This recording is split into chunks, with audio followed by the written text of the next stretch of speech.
el celo equivocado de Saúl. El celo equivocado de Saúl.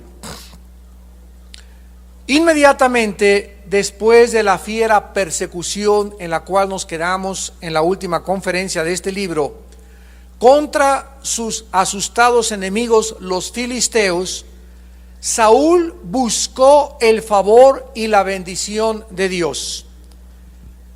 Sin embargo, él buscó el favor o la gracia de Dios y la bendición de Dios a través de un celo equivocado y 100% carnal. Es interesante estudiar la naturaleza del rey Saúl, porque nos revela muchísimo acerca de nuestra propia naturaleza caída, adámica, nuestra naturaleza carnal. Saúl representa a muchas personas o a muchos cristianos que tienen celo de Dios, que quieren hacer cosas para Dios, que quieren servir a Dios. Sin embargo, la motivación que tienen es equivocada. Por ejemplo, hay muchas personas que anhelan la grandeza, y no hay nada de malo con tener ambición y anhelo de llegar a ser gerente de mi compañía, que mi panadería esté mucho más grande, casarme, etcétera, etcétera. Pero cuando nosotros queremos esa grandeza usando medios ilegítimos o medios equivocados delante del reino de Dios, no tiene ningún valor. Está muy bien que quieras ser político, pero que el precio que tengas que pagar no sea el robo, ni tampoco la expropiación arbitraria y abusiva, y mucho menos el crimen. Está muy bien que te vayas a casar y que anheles casarte, pero siempre y cuando sea usando los medios de Dios, a través de lo que Dios ha dicho, ¿verdad? Que no te cases con una persona que no sea cristiana. Está muy bien que quieras expandir tu panadería y tu negocio, pero que no sea a través de la tranza, que no sea a través de las cosas ilegítimas, porque después de eso, si queremos nosotros buscar el favor y la bendición de Dios, vamos a caer en ese corazón con el cual el rey Saúl terminó. En el versículo 24 vamos a comenzar a observar este corazón profundo de Saúl revelado por el Espíritu Santo con diferentes frases y con diferentes palabras. Pero los hombres de Israel, versículo 24, fueron puestos en apuro aquel día, porque Saúl había juramentado al pueblo diciendo: cualquiera que coma pan antes de caer la noche, antes que haya tomado venganza de mis enemigos, sea maldito. Y todo el pueblo no había probado pan. Vemos en primer lugar el celo carnal y equivocado de Saúl al buscar una venganza personal, y quiero que noten ustedes que él no le llama a sus enemigos los enemigos de Dios, sino mis enemigos. Y cuando nosotros tratamos de personalizar los problemas y llamarles, pues esa persona es mi enemiga y me quiero vengar de esa persona porque esa persona me hizo tal cosa o me hizo aquella cosa, en ese momento nosotros hemos abandonado totalmente la ayuda divina, nos hemos desconectado de Dios y no está ya Dios tomando parte en nuestras decisiones. Cuando nosotros tenemos enemigos, tenemos siempre que recordar que no son nuestros enemigos, son enemigos de Dios. Jesús dijo: el que conmigo no recoge, entonces desparrama, y el que no es conmigo es contra mí. Entonces, si yo tengo alguna persona que me quiere hacer daño o me ha hecho daño, le hizo daño a Jesús. ¿Por qué? Porque soy hijo de Dios, porque eres hija de Dios, y porque cuando nosotros nos enfrentamos con alguien, la persona que está tocando a un cristiano está tocando a la niña de los hijos de Dios. Y en ese momento, ¿cuál es la reacción de nosotros los cristianos? Nuestra reacción cristiana, espiritualmente hablando, de un cristiano espiritual es: le dejo la venganza al Señor. Mía es la venganza, dice el Señor, no os venguéis, amados míos. Necesitamos entender que Dios pelea nuestras batallas, Él es el que va a hacerse cargo de las personas que te persiguen, que te calumnian, que nos persiguen, que nos quieren hacer un daño, y nunca personalizar ni tratar de nosotros como individuos de tomar venganza, porque en ese momento manifestamos un corazón de incredulidad. Este celo equivocado de Saúl es visto, repito, no solamente en llamarles a sus enemigos mis enemigos, sino también en un juramento precipitado que hizo con sus soldados. Se acercó Saúl y les dijo a los soldados: ninguno de ustedes va a comer. O sea, obligó un ayuno. Ustedes no van a probar ningún alimento, so pena de maldición. ¿Por qué? Porque hasta que mis enemigos, hasta que ustedes, mis soldados, no acaben con mis enemigos y con el último filisteo, ustedes no tienen derecho a hacer y a probar ningún alimento. Ayunar, desde luego que es una muy buena disciplina para la carne y para buscar al Señor. Existe un tiempo en el que todos nosotros debemos ayunar. Ciertamente no es bueno ayunar mientras hay guerra. Cuando Cristo se acercaron y le preguntaron: ¿por qué tus discípulos no ayunan como los demás? Y les dijo: ayunarán cuando les sea quitado el esposo. Entonces, cuando estamos en guerra, lo hemos dicho muchas veces, cuando tienes batallas espirituales que luchar, etcétera, etcétera, es bueno el ayuno, y es bueno el ayuno para disciplinar la carne. Pero en los tiempos de guerra, físicamente no es bueno negarles a los soldados su comida, y mucho menos, ¿verdad?, que haya un pastor que llegue y que diga: pues ahora el próximo domingo van a ayunar todos, y si no ayunan están bajo maldición. ¿Se imaginan ustedes que comencemos a tratar de manipular a las ovejas con este tipo de amenazas? En el versículo 25 al 26, las tropas de Saúl demostraron su lealtad a Saúl, y dice la Biblia: y todo el pueblo llegó a un bosque donde había miel en la superficie del campo. Entró pues el pueblo en el bosque, y he aquí que la miel corría, pero no hubo quien hiciera llegar su mano a su boca, porque el pueblo temía el juramento. Esto es absolutamente maravilloso, porque ninguno de los soldados, aun cuando vieron que había miel tirada de muchos panales que se habían caído de los árboles, ninguno se atrevió a romper el juramento que el rey Saúl les había impuesto. Además temían, ¿verdad?, que la maldición cayera sobre sus vidas. Y vieron realmente en el versículo 26, dice la Biblia, que no hubo nadie quien hiciera llegar su mano a su boca.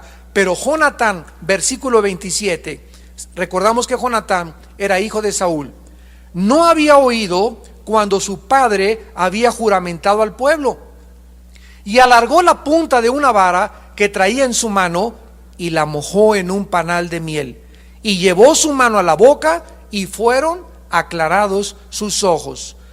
Vieron los soldados que Jonatán, el hijo del rey Saúl, extendía una vara y levantó desde su caballo, tal vez con la vara, miel, y la llevó a su boca. Pero Jonatán no estaba presente cuando Saúl le había hecho jurar al pueblo de que nadie podía probar alimento so pena de maldición.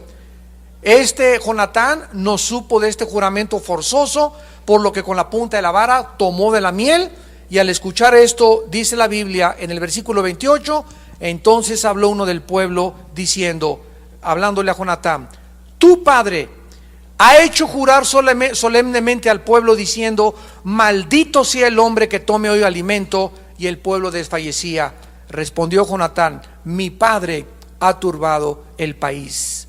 Ved ahora cómo han sido aclarados mis ojos por haber gustado un poco de esta miel.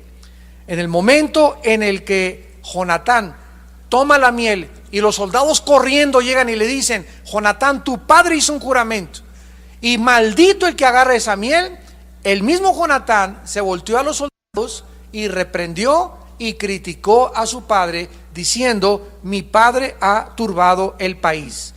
El celo equivocado de Saúl es vuelto otra vez a ver al corregir la conducta de sus tropas, mientras que el mismo Saúl era ignorante de la justicia de Dios. ¿Cómo podía un hombre como Saúl, un rey, prohibirle a su pueblo que participara de la comida hasta que matara a sus enemigos, como un castigo y como una carga que no podían ellos, ninguno de ellos, absolutamente llevar. Cuando Jonatán escucha esto, critica severamente a su padre, y entonces dice el versículo 31: e hirieron aquel día a los filisteos desde Micmas hasta Jalón, pero el pueblo estaba muy cansado. O sea, ya los soldados estaban desfalleciendo por la falta de comida. Y se lanzó el pueblo sobre el botín, tomaron ovejas y vacas y becerros, los degollaron en el suelo, y el pueblo los comió con sangre. Y le dieron aviso a Saúl diciendo: el pueblo peca contra Jehová, comiendo la carne con la sangre. Y él dijo: vosotros habéis prevaricado, rodadme ahora acá una piedra grande. A pesar del hambre, los soldados de Saúl fueron fieles y persiguieron todo el día a los filisteos hasta Micmas, dice la Biblia. Y al finalizar estaban tan cansados y tan hartos ya de no comer, ni poder participar, ni de tener la energía para seguir luchando, que agarraron vacas y agarraron becerros, ganado, y los degollaron, y no les importó habérselos comido sin haberlos desangrado.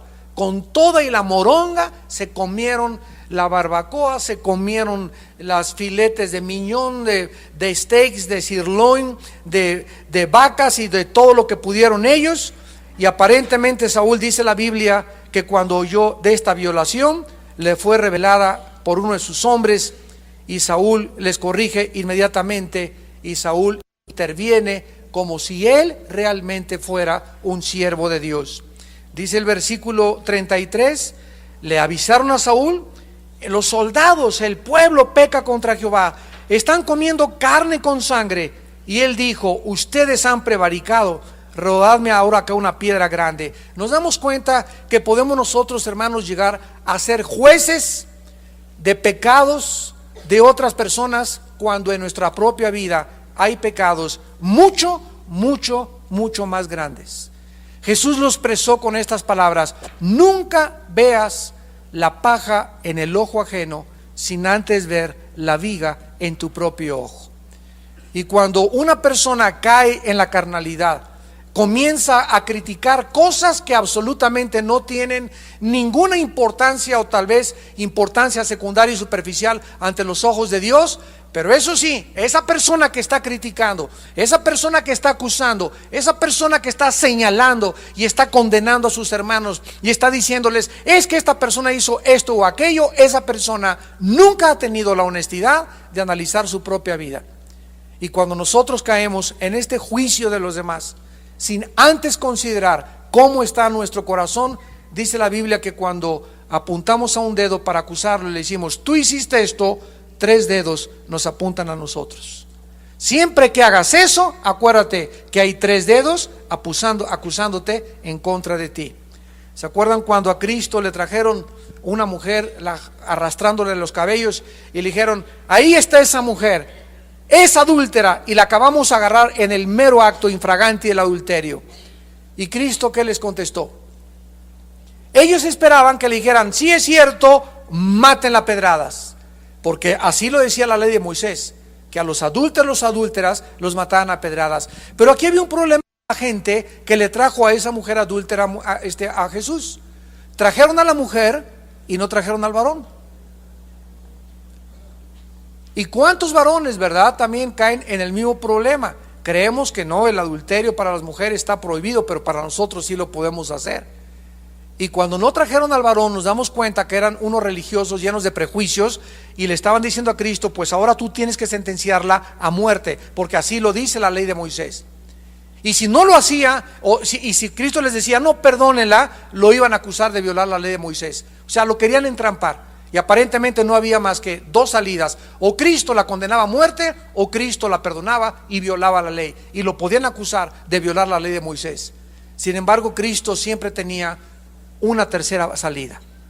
Todo el mundo siempre pensó, cuando lo encerraban a Cristo en dilemas y en problemas: el maestro, si hace esto, va a hacer esto, y si no hace esto, lo podemos acusar. A ver, dinos, una vez le preguntaron: ¿el bautismo de Juan de quién fue? ¿Del cielo o de los hombres?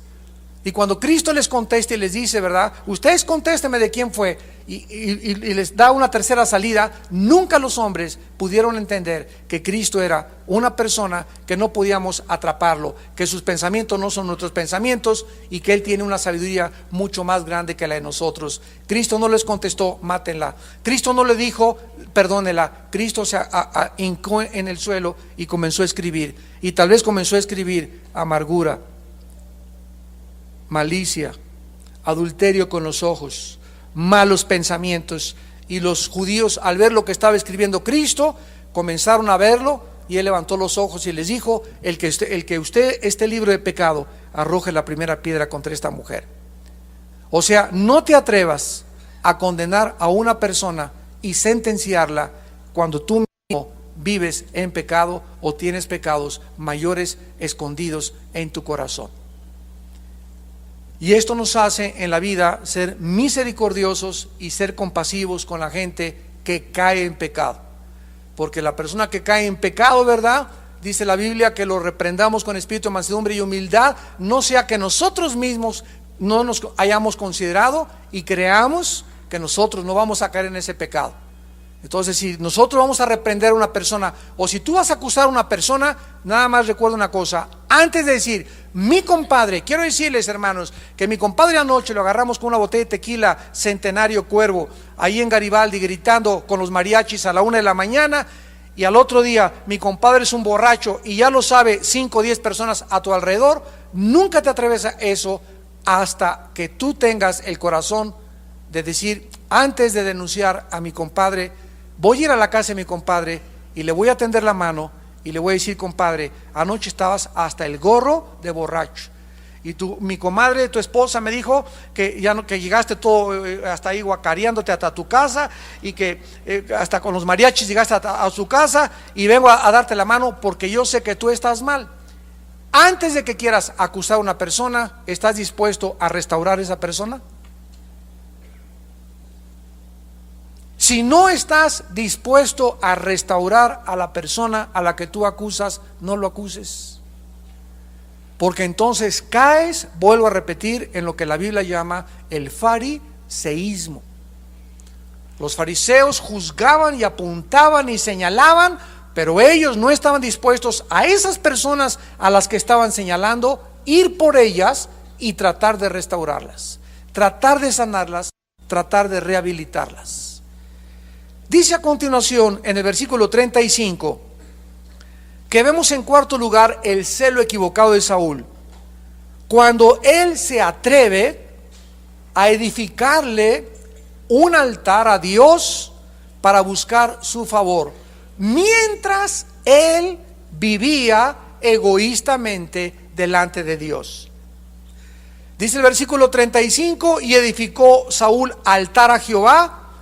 Este altar fue el primero que edificó a Jehová.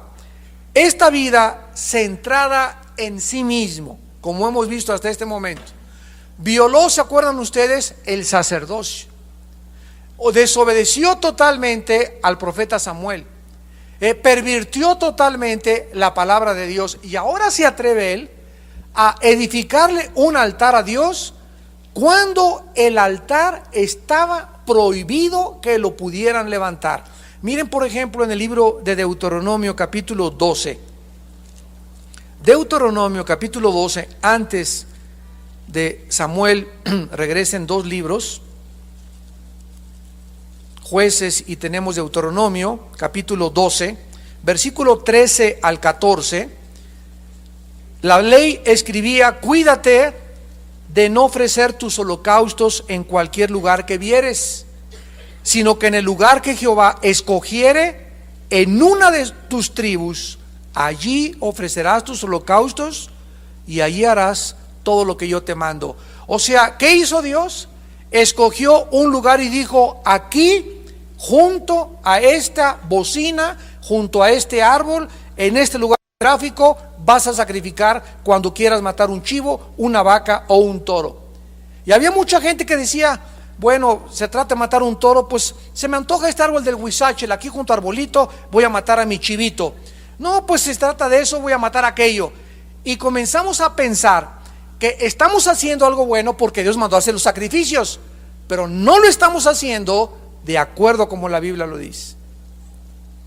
Cuando Dios dijo, en este lugar van a levantar un altar, ¿qué nos estaba prefigurando respecto a la muerte de Cristo?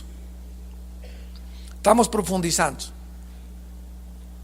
Cuando Jesús dijo, solo hay un camino, no dos, no tres, no cuatro, solo hay un camino y yo soy ese camino.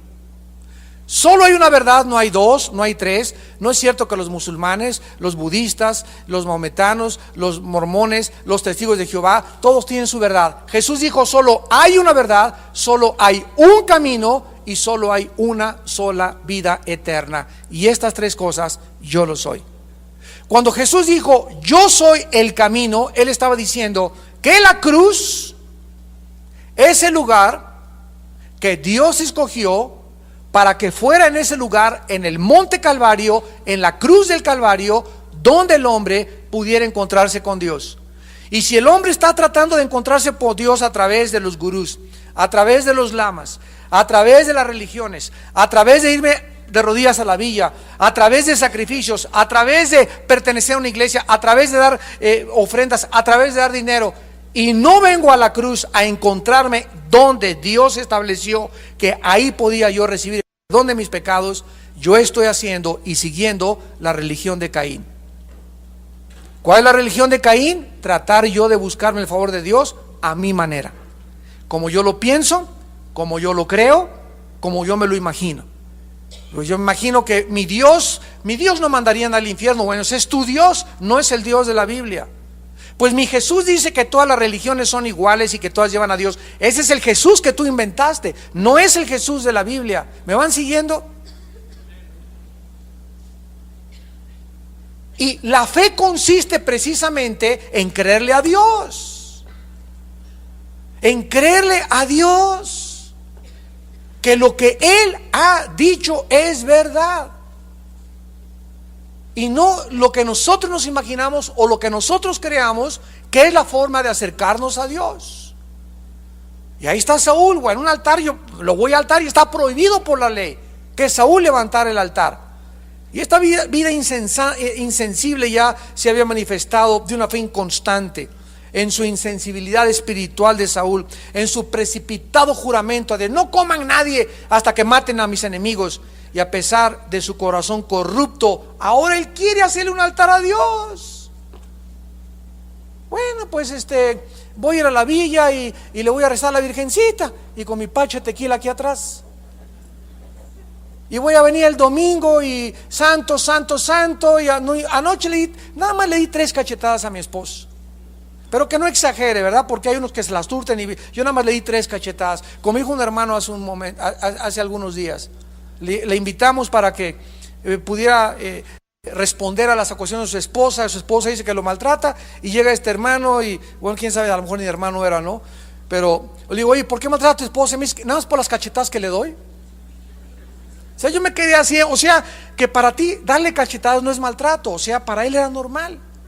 ¿Se dan cuenta a dónde podemos llegar en nuestra insensibilidad?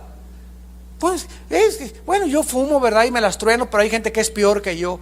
Y comenzamos a vernos desde una perspectiva egocéntrica, donde comenzamos a racionalizar el pecado y a creer que no estamos mal, y comenzamos a sentirnos no tan malos como los demás. Saúl decía aquí en este momento ya, pues no soy tan malo y le voy a hacer un altar al Señor. Pero esta práctica prohibida le solamente revelaba lo corrupto y lo podrido que estaba ya en este momento el corazón de Saúl. Regresamos al versículo 36 y 37 y vemos en quinto lugar el celo equivocado de Saúl al buscar la voluntad de Dios, cuando él mismo no estaba entregado a hacer su voluntad. O sea que podemos nosotros llegar a decirle, Padre Santo, yo te pido que bendigas mi noviazgo con esta persona, cuando en mi vida privada yo no tengo una relación con Dios, yo no tengo una comunión con Dios, yo no estoy en una relación adecuada con Dios, pero le estoy pidiendo que me bendiga. ¿Cuántos de ustedes pasan aquí a ser sanados? Que, oiga, sáneme a mi comadrita, sáname a mi cuñada. Yo siempre les digo, antes de orar por una persona que quiere ser sanada, ¿cómo está tu relación con Dios? Si hay una persona, ¿verdad?, que pesa 10, 15 kilos de más, no oro por esa persona. Primero ponte a dieta y paga el precio para que Dios se haga responsable de tu salud. Pero si tú no cuidas tu salud y tú crees que ahorita ya te va a sanar la hipertensión, te va a sanar la diabetes, y tú vas a seguir comiendo tortillas de harina con chorizo y tamales oaxaqueños y barbacoa en la noche, y le vienes a pedir a Dios de que te sane y no haces ejercicio, Dios no es el genio de la lámpara de Aladino. Dios no se hace responsable cuando nosotros no nos hacemos responsables de nuestra salud. ¿Cuál es nuestra responsabilidad? Comer los alimentos adecuados, hacer el ejercicio adecuado para que pueda Dios respaldarnos, y ya si después de eso tenemos alguna enfermedad, ya es porque más nos vale sufrir, si la voluntad de Dios así lo quiere, que haciendo el mal. Ya si Dios permite una enfermedad, como a Pablo, ¿verdad? Pablo se cuidaba y Pablo era celoso de todas las cosas, y le mandó Dios una enfermedad, un aguijón en su carne. Y cuando Pablo le pidió a Dios, quítamelo, Señor, una vez, 2 veces, 3 veces, Dios no le contestó más que: Pablo, no necesitas que te quite la enfermedad, te voy a dar junto con la enfermedad la gracia, porque lo que tú necesitas no es que te quite la enfermedad, sino la gracia para soportar tu enfermedad, porque mi voluntad es que tú tengas esta enfermedad como un contrapeso para tu futura o potencial soberbia que puedes tener, porque me visitaste en el cielo antes de morir. Dios es sabio, y Dios sabía que Pablo, aún con lo entregado y consagrado que estaba, necesitaba un contrapeso para que no se exaltara demasiado por tanta revelación y tanta sabiduría que Dios le dio. Vemos aquí en el versículo 36 y 37: entonces dijo Saúl: descendamos de noche contra los filisteos y los saquearemos hasta la mañana, y no dejaremos de ellos ninguno. Y ellos dijeron: haz lo que bien te pareciere. Dijo luego el sacerdote: acerquémonos aquí a Dios. Y Saúl consultó a Dios: ¿descenderé tras los filisteos, Señor? ¿Los entregarás en manos de Israel?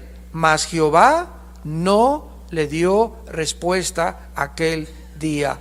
Saúl planea ahora, después de violar la ley y hacer su altar, lanzar un ataque sorpresa contra los filisteos, y el sumo sacerdote le sugiere que busque la voluntad de Dios, lo cual Saúl aceptó. Pero cuando Saúl acepta y le dice: sí, voy a buscar la voluntad de Dios, encontramos algo ya dramático, que Dios ya lo había comenzado a abandonar. Dios no le contestó las oraciones. Y aquí no se nos dice la razón del silencio, pero otras escrituras nos los revelan, como en el Salmo 66, versículo 18: si en mi corazón yo hubiese mirado a la iniquidad, el Señor no me habría escuchado. En Proverbios también, que cuando nosotros no hacemos caso de la reprensión y endurecemos la cerviz, no esperemos que Dios nos conteste. Cristo dijo: cuando tú me traigas una ofrenda y vengas a buscar el favor de mi Padre, mira, tu ofrenda déjala a un lado, y primero ve, y hoy en la noche, antes de que me pidas nada, pídele perdón a lo que le hiciste a tu esposa. Pídele perdón de que la has tratado como una sirvienta y como una esclava. Pídele perdón de las groserías y del maltrato y lo desconsiderado que eres con ella. Pídele perdón de que este fin de semana no la vas a llevar al seminario de Acapulco.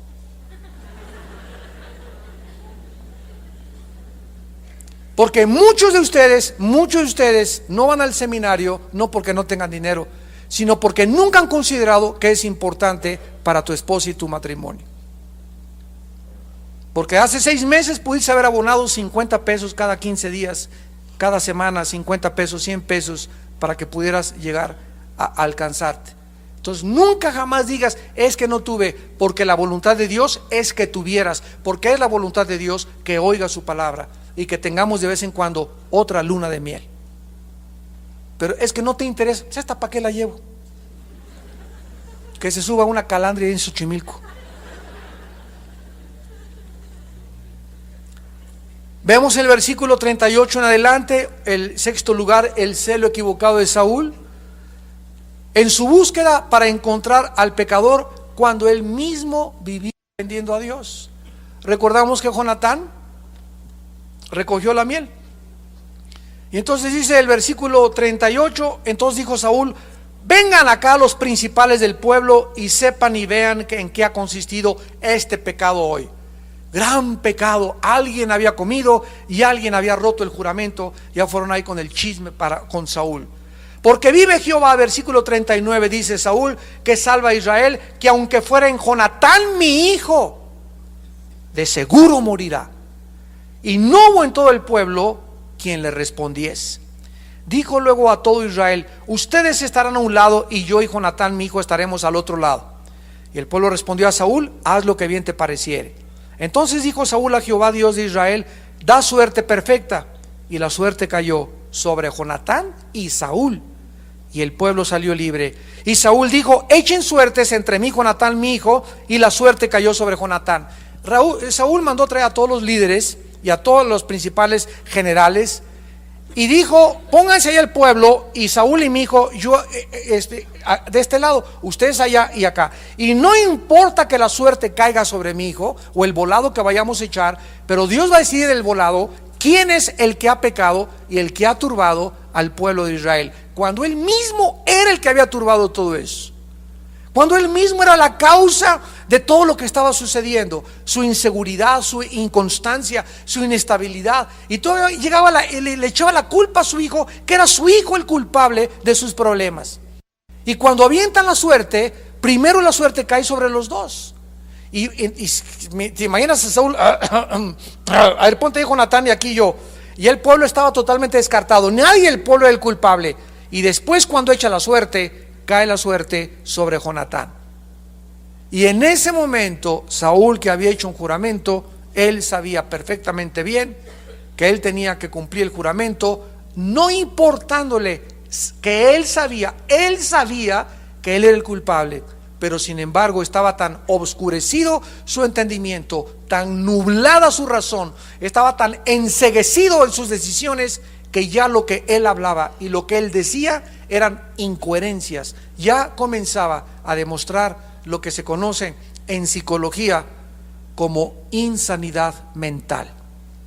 Cuando una persona ya no es coherente en sus deducciones, en sus pensamientos, en sus conclusiones abstractas, cuando una persona ya no sigue una línea de lógica normal, esa persona bandea, dicen, y los psicólogos tratan de ubicarla en una persona anormal. Después comienzan a ver si es paranoica, si es esquizofrénica o maníaca depresiva o psicótica, etcétera, etcétera, de acuerdo a la realidad a la que está enfrentando. Porque de acuerdo a la psicología, cuando una persona se aleja de la realidad o no está consciente de su realidad que le rodea, se le califica como una persona totalmente anormal. Y esa persona no es una persona anormal, es una persona que ha violado leyes espirituales. Y cada vez que te marca Dios una línea y te dice no cruces, y la cruzas, y cruzas otra y sigues pecando y sigues pecando y sigues pecando y sigues pecando, lo primero que es afectado es tu mente. Y comienzas a divagar y hablar babosadas ya. Ya no sabes ni en qué piensas, ni en qué crees, ya no sabes nada absolutamente de tu mente. Y ahí es cuando los demonios entran en la persona y la hacen cada vez más bruta y más estúpida a la persona. Y es cuando la gente cree que el psiquiatra o el psicólogo la pueden ayudar. Y el psiquiatra y el psicólogo no tienen absolutamente ninguna terapia para ayudarte más que chochos tranquilizantes, pastillas tranquilizantes. ¿Por qué? Porque la única razón por la cual tú te encuentras como te encuentras mentalmente es por tus pecados, por tus pecados. Y hay una cruz donde la sangre del Hijo de Dios es la única medicina para tu vida. Y para que tú puedas ser sanado y sanado de estas incoherencias y de esta vida tan diversificada mentalmente, necesitas arrepentirte de tus pecados y saber que has ofendido gravemente a Dios, y necesitas caer quebrantado, quebrantada delante de Dios, para que Dios pueda hacer algo en tu vida y comenzar a sanarte. Pero mientras no hay ese quebrantamiento y ese arrepentimiento y ese sometimiento a la autoridad divina, Dios no puede. Le tenemos amarradas las manos para que Él pueda hacer algo a nuestro favor. Este celo equivocado de Saúl es visto cuando en su búsqueda para encontrar al pecador, él vivía ofendiendo a Dios. Investigó quién era por ahí el pecador y por segunda vez hace un juramento equivocado. Les juro por segunda vez que no importa que sea mi hijo, a mi hijo lo mato. Los oficiales y generales se quedaron así, ¿verdad? Absortos. Ahora sí que este cuate estaba bandeando y feo. Han de haber comenzado a preguntarse. Y entonces alineó a los oficiales, ya lo vimos. La suerte no cayó sobre ellos, cayó sobre él y su hijo, y después cayó sobre Jonatán, lo cual identificaba a Jonatán como el culpable. Versículo 43. Entonces Saúl dijo a Jonatán: declárame lo que has hecho. Y Jonatán se lo declaró y dijo: ciertamente gusté un poco de miel con la punta de la vara que traía en mi mano. ¿Y he de morir?, le preguntó Jonatán. Y Saúl respondió: así me haga Dios y aún me añada, que sin duda morirás, Jonatán. Entonces el pueblo dijo a Saúl: ha de morir Jonatán, el que ha hecho esta grande salvación en Israel. O sea, recordamos que Jonatán, ¿se acuerdan en la clase pasada? Descendió con su paje de armas, se metió entre los peñascos. Dios estaba con él por su valor, y él y su paje de armas mataron a más de 40, 60 filisteos. Vino un terremoto y entonces aventó el pueblo de Saúl y los soldados de Saúl a perseguir a los más filisteos, y toda la victoria la había dado por el valor de Jonatán. Y ahora resulta que el muchacho que había salvado al pueblo de los filisteos lo quería crucificar su propio padre. Ahora resulta que aquel hombre que sanó a la gente, que le dio de comer a 5,000 personas, que resucitó muertos, que le dio vista a los ciegos y pies a los paralíticos, ahora en la cruz del Calvario, él era el culpable de la maldición de Israel. ¿Se dan cuenta a qué grado puede llegar la irracionalidad del pensamiento humano? ¿Y a qué grado puedes tú llegar, siendo tú culpable, de culpar a tus hijos de las maldiciones en las que tú te has metido y después les echas las culpas a ellos? ¿Cuántos padres, por pecar delante de Dios, arrastran en sus pecados a sus hijos? Y los hijos muchas veces tienen que pagar las consecuencias de los pecados de los padres. Dios no los hace culpables, pagan las consecuencias de los pecados de los padres. Y cuando nosotros caemos en este círculo vicioso, descubrimos que hemos perdido totalmente la brújula y comenzamos a buscar: mi padre tiene la culpa, mi hijo tiene la culpa, cuando nosotros debemos de buscar la culpa en nosotros mismos. En 1960 se puso de moda una escuela de psicología que se llamó el conductismo. En psicología hay varias escuelas psicológicas: está la psicoanálisis, el conductismo, la psicología transpersonal, y hay como 4 o 5 más nuevas escuelas, que sean la de Freud, la de Jung, la de Skinner, etcétera, etcétera. Muchas escuelas hay que se han derivado del padre de la psicología, Sigmund Freud. Pero en los 60s se comenzó a penetrar en la forma de tratar a los criminales como víctimas. Y a una persona llamada Lee Harvey Oswald, que mató al presidente Kennedy en 1963 o por ahí, en la ciudad de Dallas, Texas, lo sentaron en la silla, y cuando 2 psicólogos fueron nombrados antes de que lo asesinara Jack Ruby, el dueño de un bar ahí mismo en Dallas, a este hombre, Lee Harvey Oswald, inmediatamente promovieron tal vez la defensa, que le buscaran psicólogos, e hicieron como 5 hojas donde dijeron: Lee Harvey Oswald, cuando tenía 2 años, lo votó su madre. A los 4 años, su madre se vuelve a casar con otro señor y a él lo recoge otra pareja. A los 5 años, Lee Harvey Oswald tiene un tercer par de papás. A los 8 años, esos papás se divorcian, el padre le golpeaba y se vuelve otra vez Lee Harvey Oswald a quedarse en la calle tirado, y lo vuelve a recoger otra mujer que era prostituta.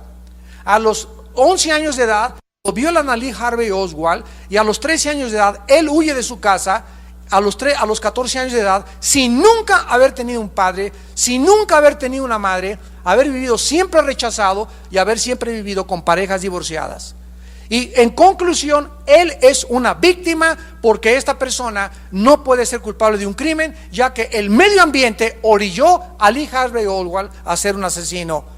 Bueno, a esas personas que concluyeron con esa falsa premisa, hay que preguntar lo siguiente: ¿por qué otros niños que han vivido en circunstancias similares se han convertido en santos y han sido misioneros?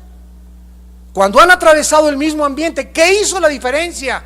Como el gran predicador en Estados Unidos, James, no me acuerdo cómo se apellida, muy famosísimo, James Robinson.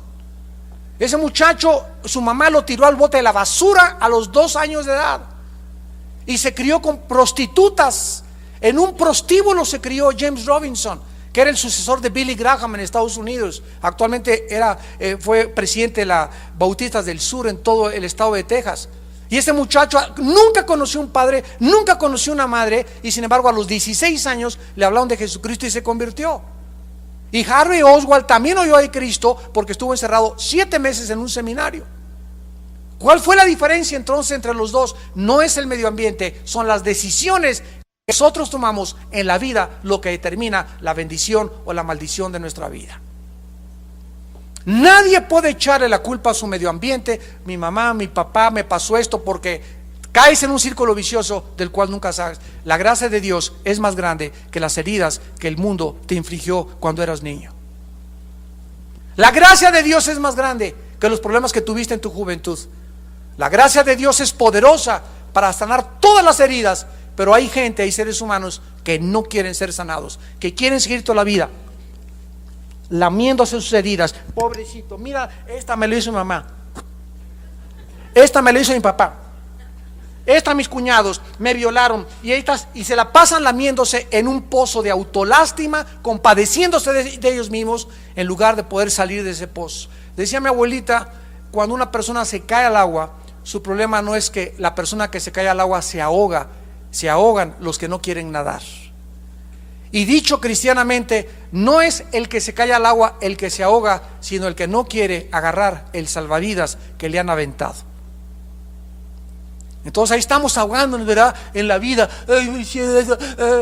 Pues síguete ahogando, pero hay un salvavidas que Dios nos aventó que se llama Jesús y nos quiere subir al arca de la salvación, y tú no lo quieres agarrar. No, me prefiero ahogar. Pues ahógate y húndete y autodestrúyete, pero fue tu decisión, y no le eche la culpa que te echaron al agua. Ok, caímos al agua, todos hemos pecado y todos hemos nacido con problemas y todos hemos heredado diferentes maldiciones, y ahí estamos en el agua todos ahogándonos, pero Dios nos provee un salvavidas y lo avienta al mar para que el que crea que el salvavidas lo puede sacar se agarre a él. Entonces, si te ahogas, no le eche la culpa a Dios de que Él te echó al agua, sino que échate la culpa a ti mismo que no quisiste tomarte la medicina.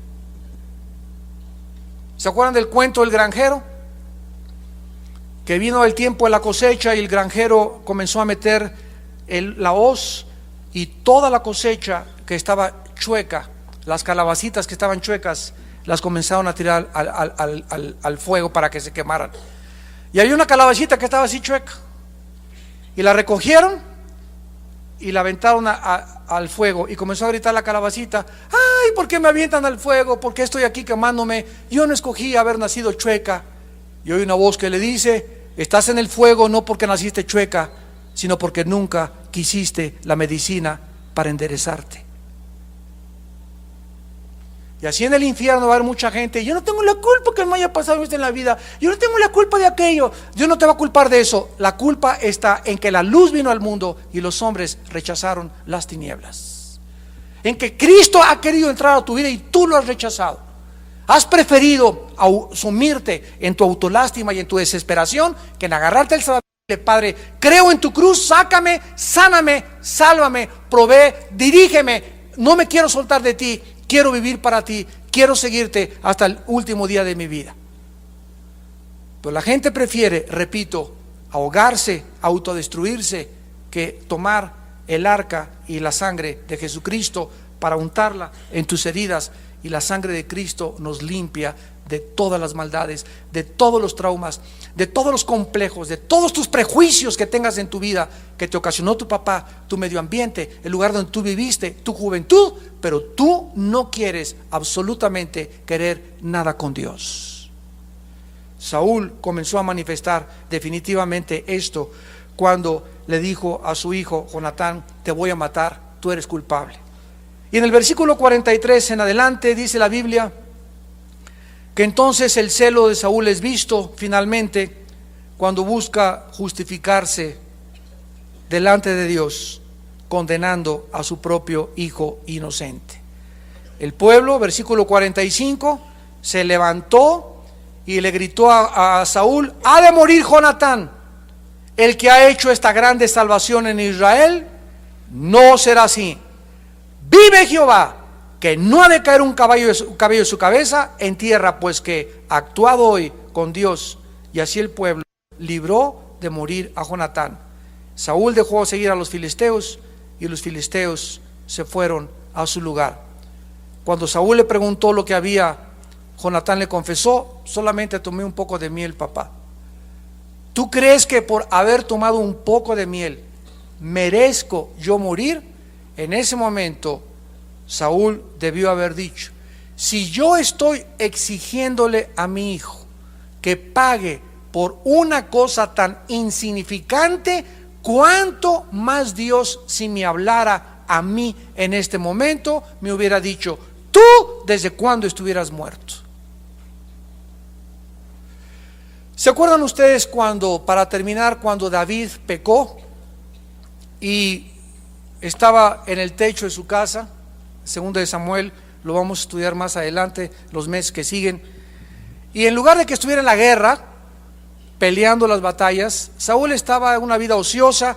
Y cuidado, porque una mente ociosa es el taller más efectivo de Satanás. Cuando no tenemos nada que hacer, andamos buscando qué hacer, y siempre Satanás va a atacarnos cuando no tenemos que hacer, para ver, ¿verdad?, películas pornográficas, para pensar en cosas malas. Por eso debemos de mantener siempre la mente ocupada. Pensad en lo bueno, en lo justo, en lo recto, dice Filipenses 4, 7 y 8. Entonces ahí estaba David de ociosiote en lugar de estar en la guerra, y ve una chava desde lejos, una mujer guapísima llamada Betsabé. Y para colmo de los males, no estaba ni con el ombligo de fuera, ni con el escote, ni con la minifalda, estaba totalmente desnuda.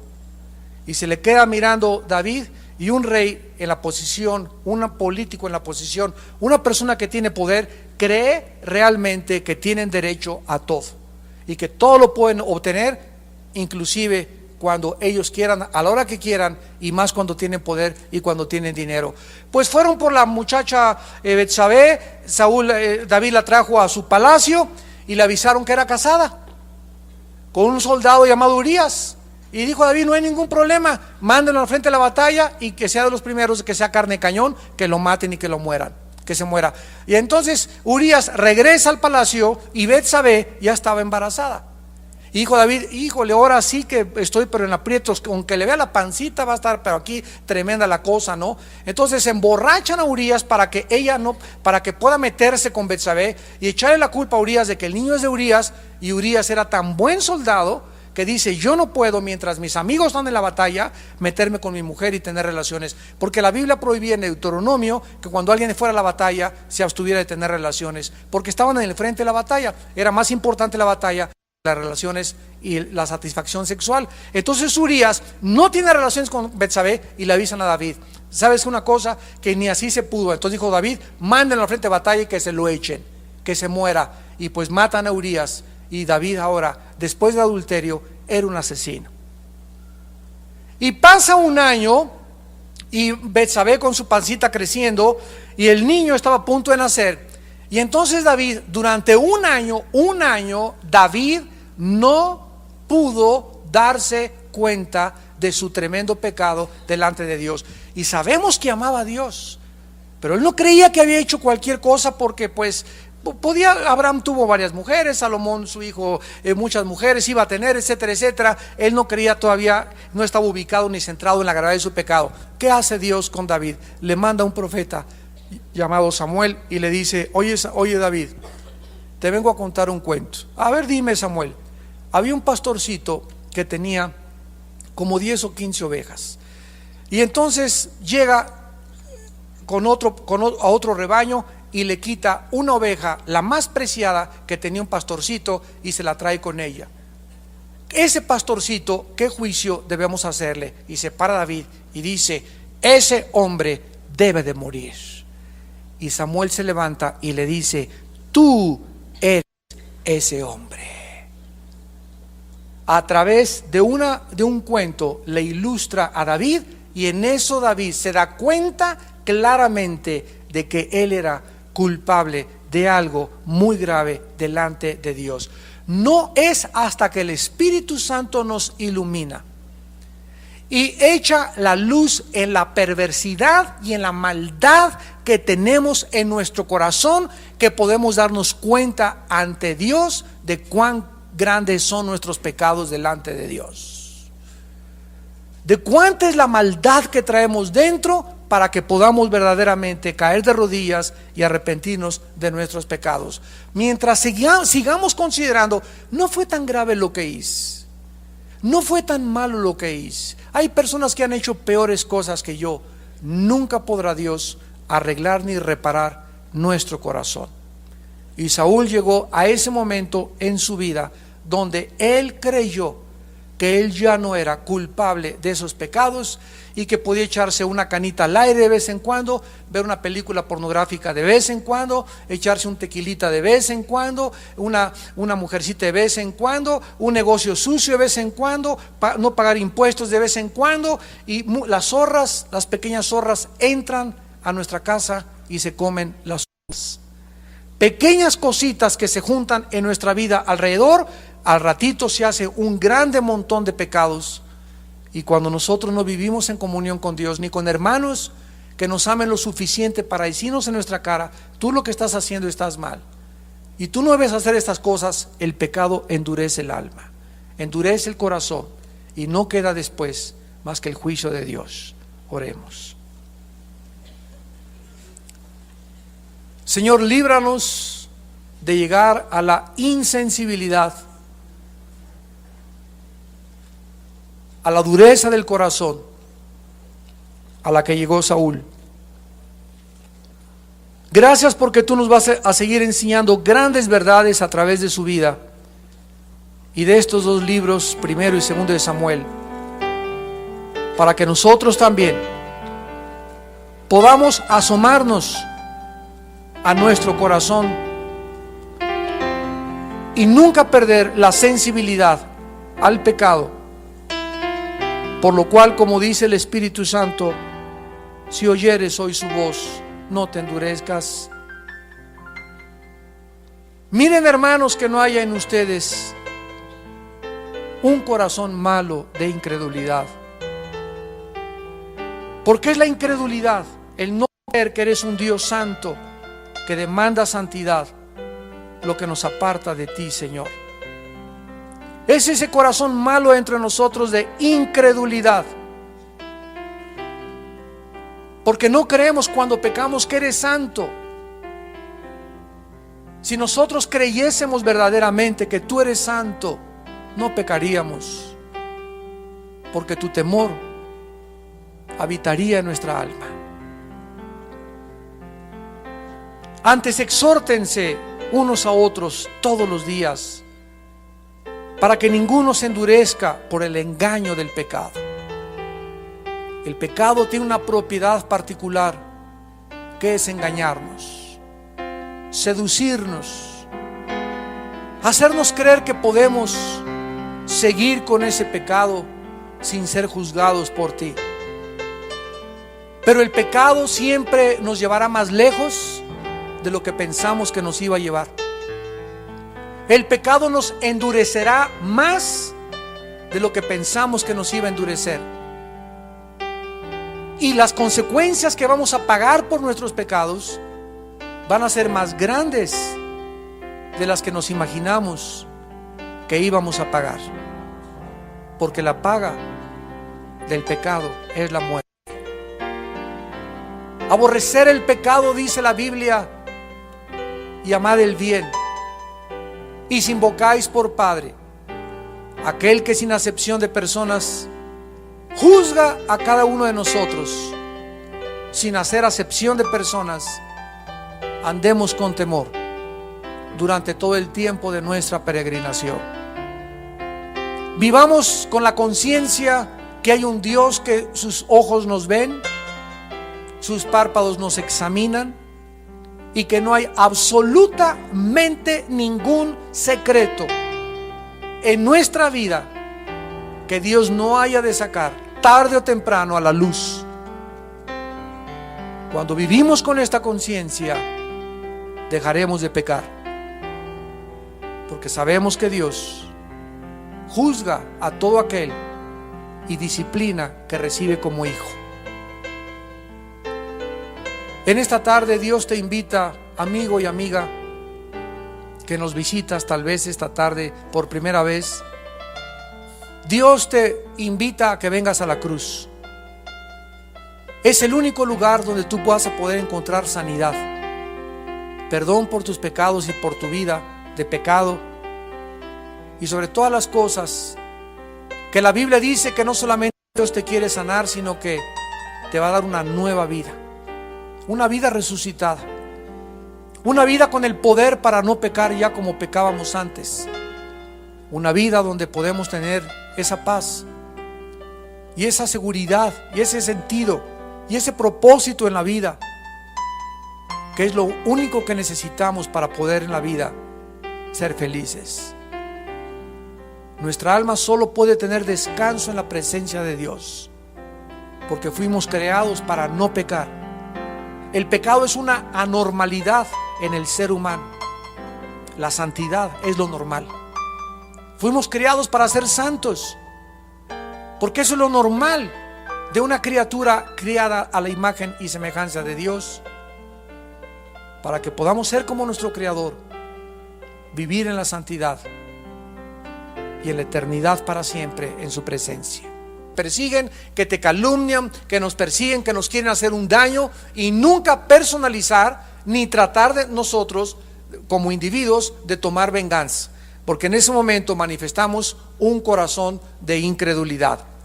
Este celo equivocado de Saúl es visto, repito, no solamente en llamarles a sus enemigos mis enemigos, sino también en un juramento precipitado que hizo con sus soldados.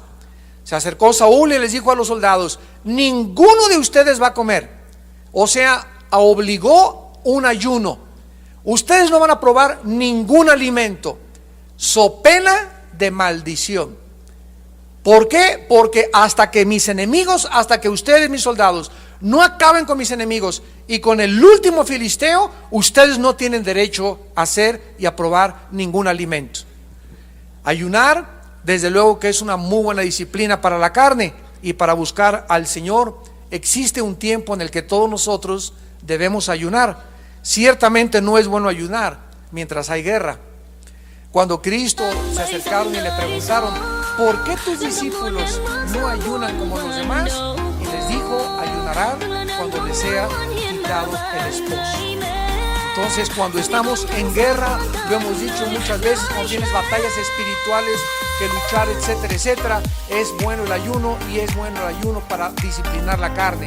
Pero en los tiempos de guerra, físicamente no es bueno negarles a los soldados su comida, y mucho menos, ¿verdad?, que haya un pastor que llegue y que diga: pues ahora el próximo domingo van a ayunar todos, y si no ayunan están bajo maldición. ¿Se imaginan ustedes que comencemos a tratar de manipular a las ovejas con este tipo de amenazas? En el versículo 25 al 26, las tropas de Saúl demostraron su lealtad a Saúl, y dice la Biblia: y todo el pueblo llegó a un bosque donde había miel en la superficie del campo. Entró pues el pueblo en el bosque, y he aquí que la miel corría, pero no hubo quien hiciera llegar su mano a su boca, porque el pueblo temía el juramento. Esto es absolutamente maravilloso, porque ninguno de los soldados, aun cuando vieron que había miel tirada de muchos panales que se habían caído de los árboles, ninguno se atrevió a romper el juramento que el rey Saúl les había impuesto. Además temían, ¿verdad?, que la maldición cayera sobre sus vidas. Y vieron realmente en el versículo 26, dice la Biblia, que no hubo nadie quien hiciera llegar su mano a su boca. Pero Jonatán, versículo 27, recordamos que Jonatán era hijo de Saúl, no había oído cuando su padre había juramentado al pueblo, y alargó la punta de una vara que traía en su mano y la mojó en un panal de miel, y llevó su mano a la boca, y fueron aclarados sus ojos. Vieron los soldados que Jonatán, el hijo del rey Saúl, extendía una vara y levantó desde su caballo, tal vez con la vara, miel, y la llevó a su boca. Pero Jonatán no estaba presente cuando Saúl le había hecho jurar al pueblo de que nadie podía probar alimento so pena de maldición. Jonatán no supo de este juramento forzoso, por lo que con la punta de la vara tomó de la miel, y al escuchar esto, dice la Biblia en el versículo 28, entonces habló uno del pueblo diciendo, hablándole a Jonatán: tu padre ha hecho jurar solemnemente al pueblo diciendo, maldito sea el hombre que tome hoy alimento. Y el pueblo desfallecía. Respondió Jonatán: mi padre ha turbado el país.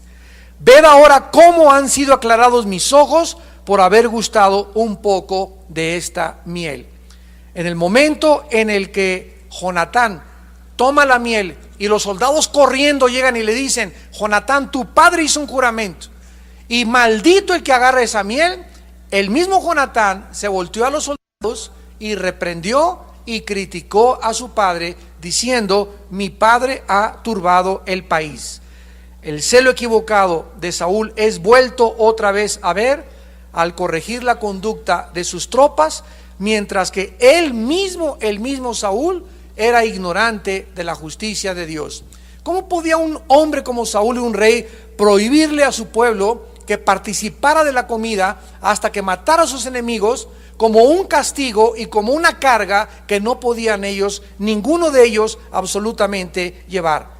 Cuando Jonatán escucha esto, critica severamente a su padre, y entonces dice el versículo 31: e hirieron aquel día a los filisteos desde Micmas hasta Jalón, pero el pueblo estaba muy cansado. O sea, ya los soldados estaban desfalleciendo por la falta de comida. Y se lanzó el pueblo sobre el botín, tomaron ovejas y vacas y becerros, los degollaron en el suelo, y el pueblo los comió con sangre. Y le dieron aviso a Saúl diciendo: el pueblo peca contra Jehová, comiendo la carne con la sangre. Y él dijo: vosotros habéis prevaricado, rodadme ahora acá una piedra grande. A pesar del hambre, los soldados de Saúl fueron fieles y persiguieron todo el día a los filisteos hasta Micmas, dice la Biblia, y al finalizar estaban tan cansados y tan hartos ya de no comer, ni poder participar, ni de tener la energía para seguir luchando, que agarraron vacas y agarraron becerros, ganado, y los degollaron, y no les importó habérselos comido sin haberlos desangrado.